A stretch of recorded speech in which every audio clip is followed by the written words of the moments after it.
કુરિવાજનો અંત, એકતાનો વિજય. બનાસકાંઠા પોલીસનું માનવતા ભર્યું કાર્ય. દાંતા તાલુકાના મોટા પીપોદરા ગામમાં 29 આદિવાસી પરિવારોનું ઐતિહાસિક પુનર્વસન. રાજ્યમંત્રી હર્ષ સંઘવીની ઉપસ્થિતિમાં શાંતિપૂર્ણ ઘર વાપસી. દાંતા તાલુકાના મોટા પીપોદરા ગામમાં 12 વર્ષ પછી 29 આદિવાસી પરિવારોના 300થી વધુ સભ્યોને સંપૂર્ણ માન સન્માન સાથે તેમના વતન પરત લાવવામાં આવ્યા છે.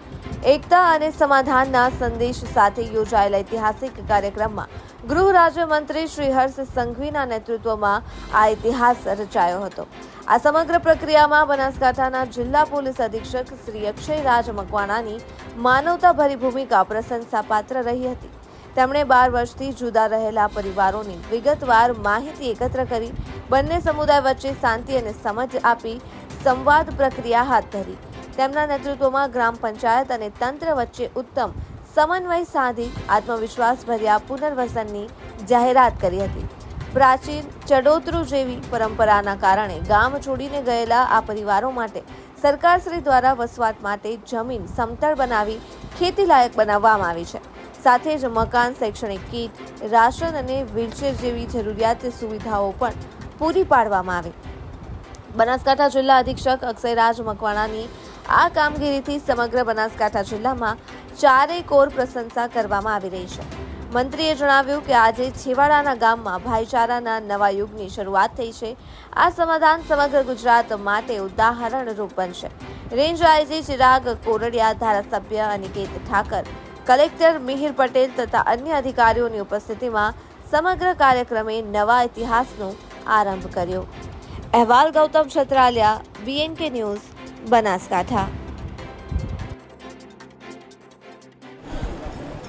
બનાસકાંઠાના દાંતા તાલુકાના મોટા પીપોદરા ગામે બરાબર 14 વર્ષ પછી 29 પરિવાર અને 300 જેટલા નાગરિકો ફરી પુનર્વસન પામી રહ્યા છે.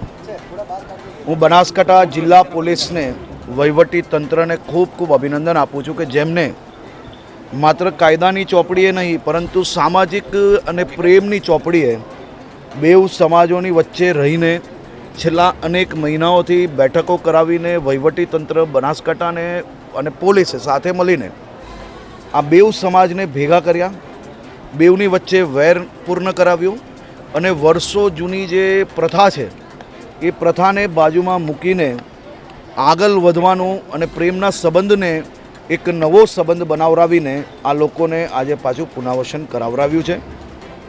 સામાજિક સંસ્થાઓને સાથે રાખીને પાકા મકાન બનાવી આપ્યા.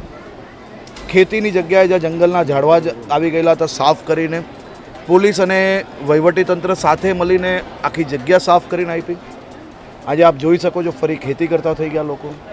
ઇલેક્ટ્રિસિટી હોય, પ્રધાનમંત્રીશ્રીની અનેક યોજનાઓથી લાઇટ, પાણી, ટોયલેટ, ગેસ અને કલેક્ટરશ્રીએ ખાસ કરીને અહીંયા એક કોમ્યુનિટી હોલ બી બનાવી આપવા માટેની વ્યવસ્થા કરી છે.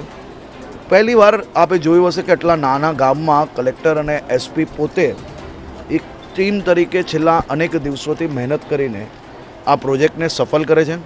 આખી ટીમ કામગીરી કરે છે અને એક વહીવટીતંત્ર ટીમ બનાસકાંઠા તરીકે કામગીરી કરીને આજે ઇતિહાસનું સૌથી મોટું કહી શકાય કે પુનર્વસન આ વિસ્તારની અંદર કરાવ્યું છે. હું આખી ટીમને ખૂબ અભિનંદન આપું છું. અહીંયાથી સીધું માં અંબાના ચરણોમાં પ્રાર્થના કરવા જવાનો છું.